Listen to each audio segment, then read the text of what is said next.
Hey, I have a question for you. What? What's a podcast? It's something where you record yourself. Death. It's our last taboo. We'll talk about anything else. But if we don't start thinking about it, we can leave a mess behind. We organize our daily lives. Let's leave an organized afterlife. I'm Jennifer Gumbel, a wife, a mom, and a death attorney. That means I do estate planning and probate law.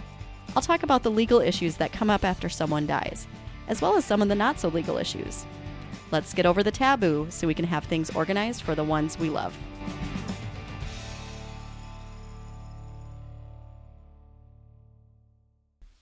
Welcome to An Organized Afterlife. I'm your host, Jennifer Gumbel, the death lawyer, Little Mary Sunshine.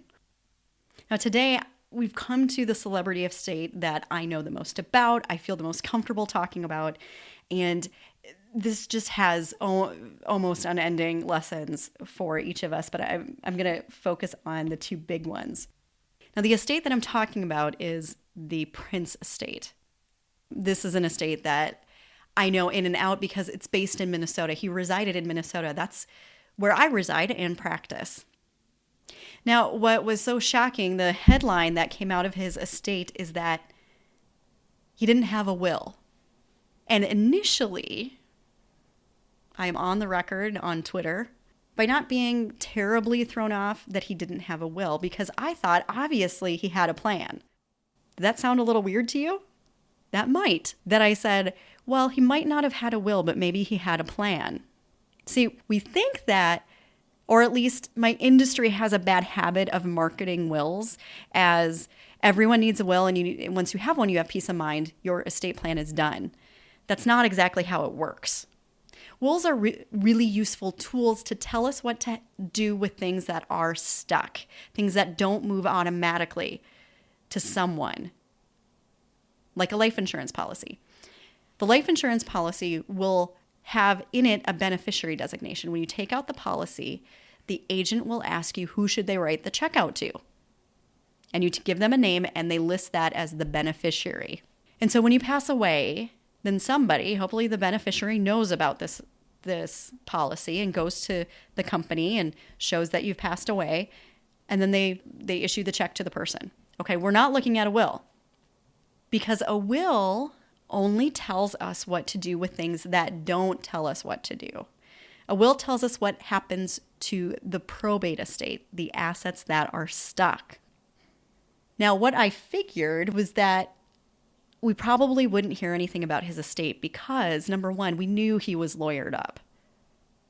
He was involved in complex copyright litigation involving licenses, and he had set up companies to hold his real estate, and he had a lot of real estate. He had no problem dealing with lawyers. So he had to have had a plan. I figured he had some trust set up, and everything would follow the rules of the trust and never be stuck. I figured that there was a plan where he had avoided probate. Boy, was I wrong. That tweet did not age well. Because what should have been the trigger for me is that if he didn't have a will, then he probably also didn't have a plan. Not that a will always is the plan, but if you don't have a will, that indicates that maybe you weren't doing planning. See, attorneys that write trust will usually also write a will as a safety net for anything that gets missed, any asset that gets missed, or any new asset that pops up.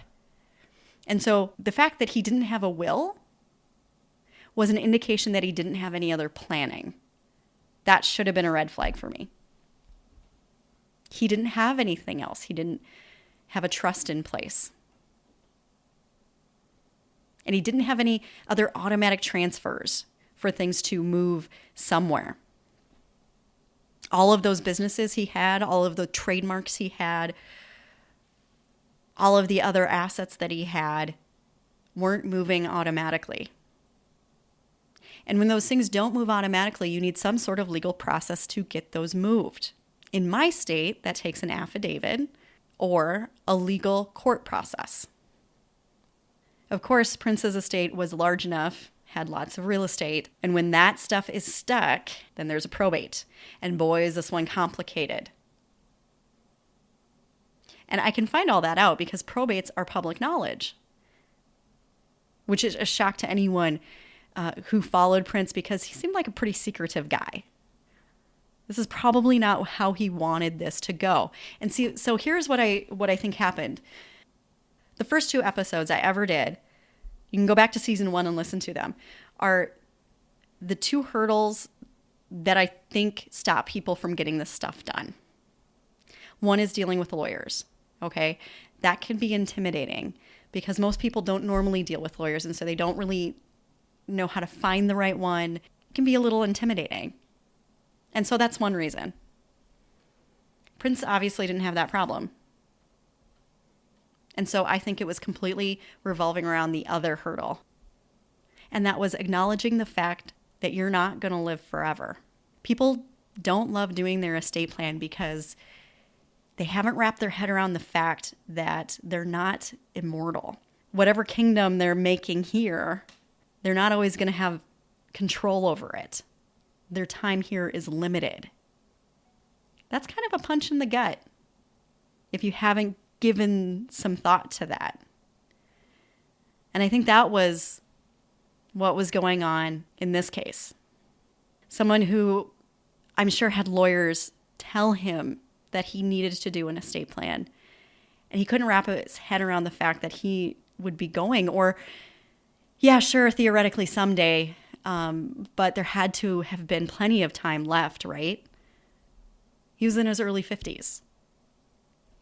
So next week, I want to talk a little bit more about wrapping your head around the fact that you're going to pass away. So thanks for listening, and I hope you listen next time. This podcast is for educational purposes only. Just because you're listening doesn't make you my client, and I'm not your attorney. I am a Minnesota attorney, so when I talk about the law, I'm talking from a Minnesota perspective. If you're contemplating any estate planning, you should contact an attorney licensed in your state of residence.